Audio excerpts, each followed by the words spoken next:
चिनाय, मैं तुमसे प्यार करता हूँ और तुम मुझे मारना चाहती हो। नहीं, मुझे मत मारो। दक्ष जोर से चिल्लाया और आगे की ओर गिर गया। उसने बिस्तर की चादर को मुट्ठी से भींचते हुए समेट लिया और अचानक उठकर बैठ गया। उसकी आंखें खुली तो खुद को उसने एक कमरे में पाया।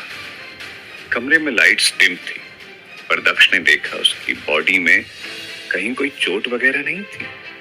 खुद को कमरे में सेफ पाकर उसकी जान में जान आई थी। दक्ष ने सोचा, ओ तो मैं सपना देख रहा था, महज एक सपना। दक्ष ने राहत की सांस ली और अपने कुर्ते के आस्तीन से पसीना पोंछने लगा। भले ही एक सपना था, लेकिन उसने सपने में जो देखा, दक्ष को उस पर शक हो रहा था। दक्ष के लिए यह मानना जरा मुश्किल था कि सपने में राजकुमारी चिनाई ने उस पर जो हमला किया था वो सच था। आखिर ऐसा कैसे हो सकता था कि उसकी होने वाली पत्नी उस पर हमला करे? दक्ष राजा सोमगुप्त की इकलौती संतान। आज से कोई 800 साल पहले सोमगुप्त राजस्थान के झुंझुनू इलाके के ताकतवर राजाओं में से एक थे और बड़े करारे किस्म के योद्धा थे। सिर्फ 16 साल की उम्र में दक्ष ने सभी तरह की युद्ध कलाओं और तकनीकों में महारत हासिल कर ली थी। सोमगुप्त के हर युद्ध की तैयारी को दक्ष नया एंगल दे देता था और हारी हुई बाजियों को जीत में बदल देता था। इससे सोमगुप्त की ताकत कई गुना बढ़ गई। लड़ाई का मैदान हो या तलवारबाजी या निशानेबाजी का खेल, आसपास के इलाके का कोई भी आदमी दक्ष का सामना नहीं कर सकता था। लेकिन जिसको कोई नहीं हरा सकता था, उसको उसकी प्रेमिका और होने वाली बीवी ने मात दे दी। दक्ष के मंगेतर चिनाई ने ही दक्ष के कत्ल को अंजाम दे दिया था। चिनाई पड़ोस के राज्य के राजा वीरभद्र की बेटी थी और दक्ष के पिता सोमगुप्त की तरह वीरभद्र भी झुंझुनू इलाके के मशहूर राजा थे। उन दिनों राजा वीरभद्र और राजा सोमगुप्त सबसे अच्छे दोस्त हुआ करते थे। दोस्ती को और मजबूत बनाने के लिए दोनों ने अपनी संतानें दक्ष और चिनाई की शादी तय कर दी। नौजवान दक्ष की जांबाजी का लोहा आसपास के इलाके के सभी योद्धा मानते थे और बचपन से ही चिनाई और दक्ष एक दूसरे को पसंद करते थे। जब बचपन के प्रेमी बड़े हुए और साथ ही निशानेबाजी और तलवारबाजी का अभ्यास किया तो ये मोहब्बत और निखर गई। दूसरी तरफ राजकुमारी चिनाई बला की खूबसूरत थी। सुराहीदार गर्दन, कमान की तरह तिरछी भौएं, कमर तक लहराते काले बाल, कजरारी आंखें। झुंझुनू के इलाके में बहादुरी की मिसाल दक्ष और बेइंतहा खूबसूरत चिनाई की जोड़ी को सबसे शानदार जोड़ी माना जाता था। दोनों की शादी झुंझुनू समेत आसपास के राज्यों में भी चर्चा का विषय बनी हुई थी। तब दक्ष को छोड़िए, किसी को भी ये कैसे लगता कि दक्ष के दिल की धड़कन बन चुकी चिनाई ही उसे मौत के घाट उतार देगी। बदकिस्मती से इतना बहादुर और जांबाज होकर भी दक्ष अपने कत्ल की योजना की भनक तक नहीं पा सका। उसे इस धोखेबाजी का जरा भी एहसास नहीं था। राजकुमार दक्ष को खत्म करने के बाद राजकुमारी चिनाई की जिंदगी ही अलग हो गई। उसने झुंझुनू इलाके में सदियों से चली आ रही 9 अलग अलग रियासतों की परंपरा को खत्म कर दिया और अपना बड़ा साम्राज्य खड़ा कर दिया। उसने एक एक करके सारी सियासतों पर कब्जा कर लिया और इन 9 राज्यों में एकता कायम कर दी। इस नए साम्राज्य पर चिनाई का एक छत्र राज था। राजकुमारी चिनाई अब महारानी चिनाई बन गई, जिसके नाम से झुंझुनू के इलाके के लोग एकजुट हो जाते और उनमें जोश भर जाता। आखिरकार 800 साल पहले झुंझुनू के इस इलाके पर 9 रियासतें इतिहास के पन्नों में सिमट गई और वो 9 राजाओं का कोई पता नहीं चला। न उनका नाम बचा, न कोई निशानी। उधर राजकुमार दक्ष की मौत के 800 साल बीत गए। उसके कातिल महारानी चिनाई ने अपने एडमिनिस्ट्रेटिव स्किल्स से राजपुताने के इतिहास में अपना नाम सुनहरे अक्षरों में लिखवा लिया। उसका नाम अमर हो गया। सिर्फ वो रह गई और उसके आसपास का सब कुछ बदल गया। लेकिन उसके प्रेमी और मंगेतर दक्ष के मरते ही उसका परिवार बिखर गया। माँ बाप दोस्त सबके सब मारे गए। इधर दक्ष की परेशानी बढ़ती जा रही। आखिर उसने मुझे मारा क्यों? मेरी मंगेतर ने क्या सिर्फ गद्दी के लिए मुझे मार डाला? क्या मोहब्बत बस मौका परस्ती भर है? दक्ष इस बारे में जितना सोचता उसका कंफ्यूजन और भी बढ़ता जाता। वो पसीने से नहाया हुआ बिस्तर पर पड़ा सोच ही रहा था कि शाही कपड़ों में सजी एक नाजुक सी महिला कमरे में आई। उस औरत ने दक्ष को चिंता में देखा और धीरे से पूछा, बेटा दक्ष, फिर से बुरा सपना देखा क्या? उस महिला का नाम था यशोधरा। यशोधरा इस जीवन में दक्ष की मां थी, साथ ही पिंडारी सिटी के सेनापति मलिक की पत्नी थी।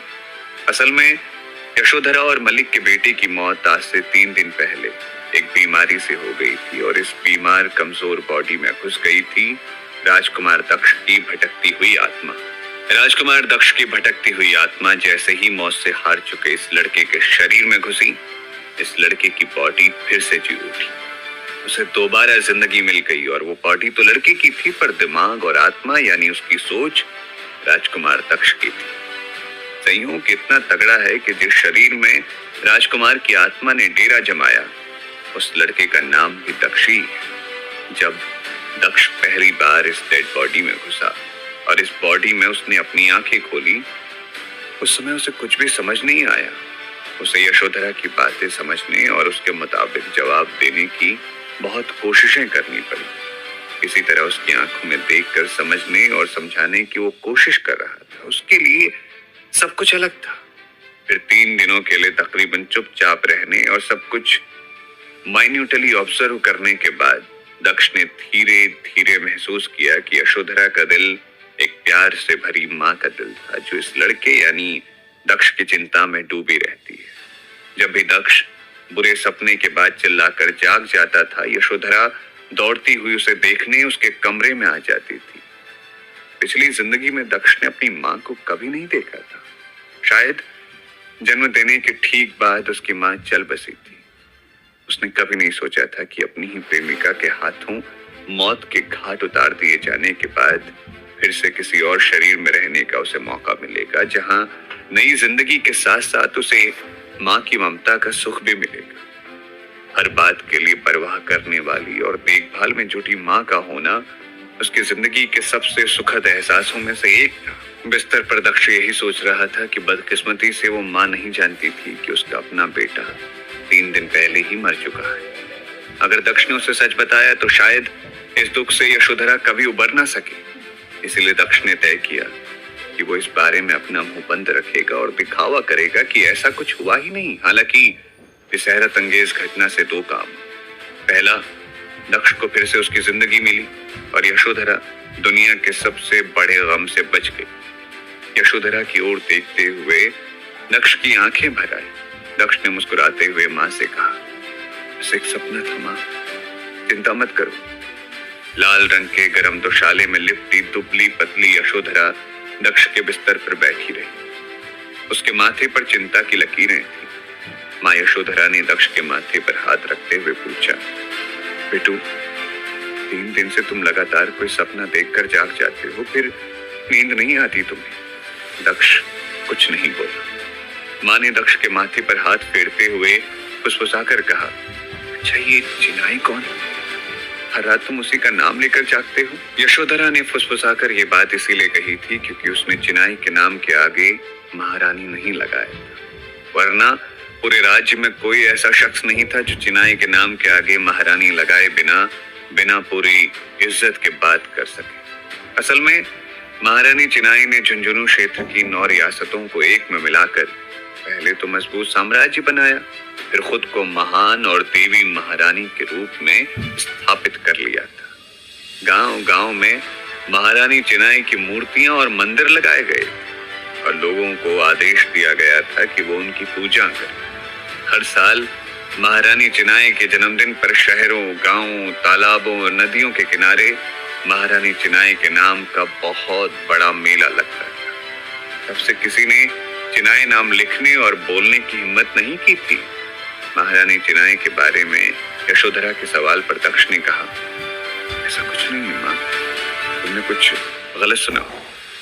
यशोधरा ने एक आह भरी और कहा, ठीक है, एक बात याद रखना बेटे, चिनाए का नाम कभी जुबान पर ना, सपने में भी नहीं। यशोधरा ने समझाया कि अगर महारानी चिनाए का नाम इज्जत के साथ ना लिया जाए तो जिंदगी बड़े खतरे में पड़ सकती। क्या पता बाकी की जिंदगी किसी अंधेरी जेल या काल कोठरी में काटनी पड़े। दक्ष ने सहमति में सर हिलाया और कहा, ऐसा कभी नहीं होगा माँ। उसने ऊपर ऊपर तो ऐसा दिलासा अपनी माँ को दिया, लेकिन अंदर ही अंदर उसके गुस्से का लावा उबल रहा था। चिनाए का नाम लेते हुए डरी हुई अपनी माँ को देखकर दक्ष ने कसम खाई, इसका बदला लिया जाएगा, अपनी मौत का बदला लिया जाएगा, लोगों में फैले इस डर का और हर एक चीज का बदला लिया जाएगा। यशोधरा ने बिस्तर पर बैठे अपने कमजोर और दुबले पतले बेटे को देखकर गहरी सांस ली। वो इस तरह बीमार अपने बेटे को जब भी देखती उसके अंदर का दुख और भी गहरा हो जाता। पैदा होने के बाद से दक्ष हमेशा बीमार ही रहता था।